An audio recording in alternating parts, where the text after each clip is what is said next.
I gave myself $1,000 in 30 days to grow it as much as possible. And what actually worked surprised me more than anything else I have tried with money. By day 12, I had hit $2,400 in track value, and by day 30, I closed at $3,118, a 212% increase. But the strategy that drove 80% of that gain was not investing. It was not crypto.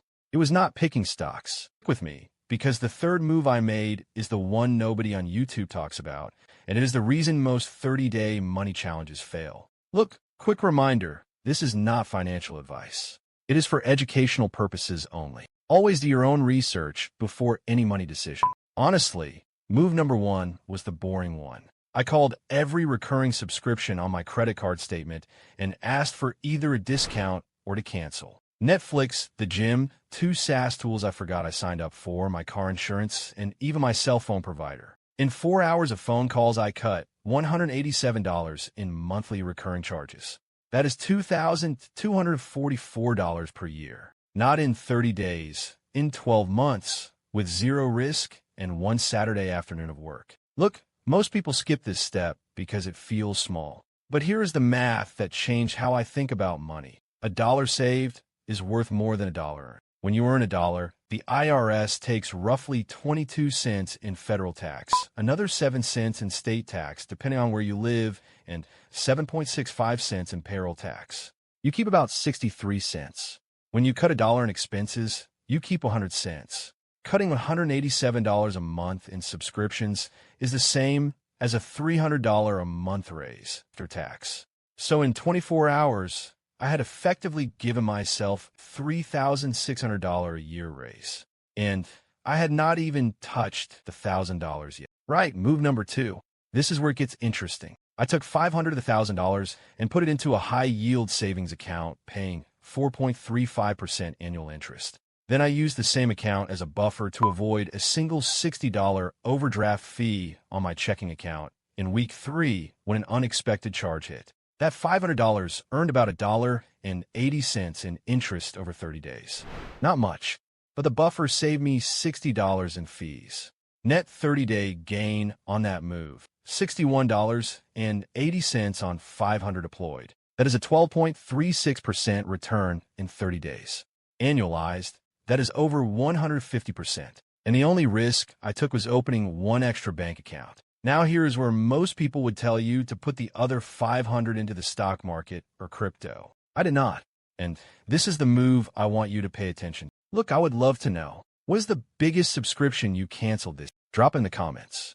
I want to see how much we are all collectively saving. Okay, so move number 3 was selling things I already own. I spent a Sunday morning listing 14 items on Facebook Marketplace, eBay, and Mercury. An old graphics card from a computer build, 2 pairs of barely worn shoes, a textbook I had forgotten about, a road bike that was rusting in my garage, and a stack of 9 books.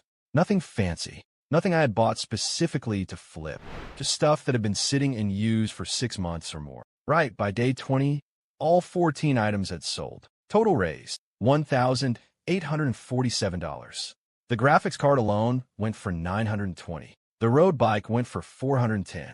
I had been paying a storage fee on a unit holding stuff I never used.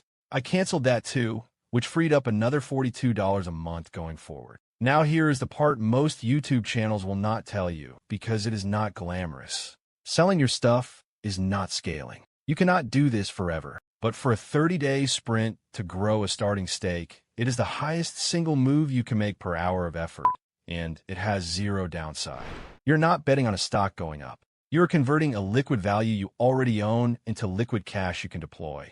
I mean, total time spent across the 4 Sundays of the month, about 13 hours. Total raised, $1,847.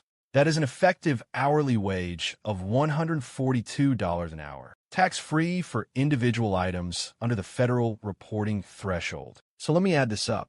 I started with $1,000. I cut $187 in monthly subscriptions, which I am counting as a one-time $187 in save cash for the month, though the real value is closer to $2,200 annual. The high-yield savings move added $61.80. Selling in used items raised $1,847.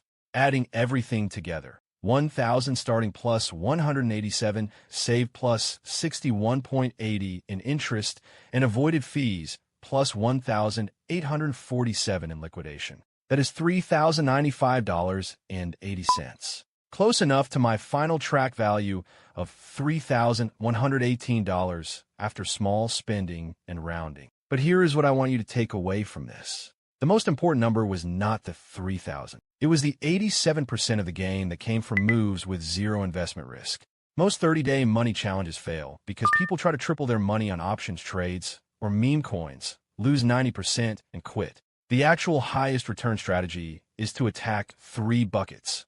Cut what is silently draining you. Capture what your money should already be earning and convert dormant value into deployable cash. Right? If you do those 3 things and only those 3 things, you will outperform 95% of people who think growing money is about picking the right investment. Look, watch this next video for the system I used to find $73 in hidden monthly subscriptions on my own credit card statement using a free tool that took 90 seconds to set up. It is the exact same process I used in move number 1 with screenshots of every step.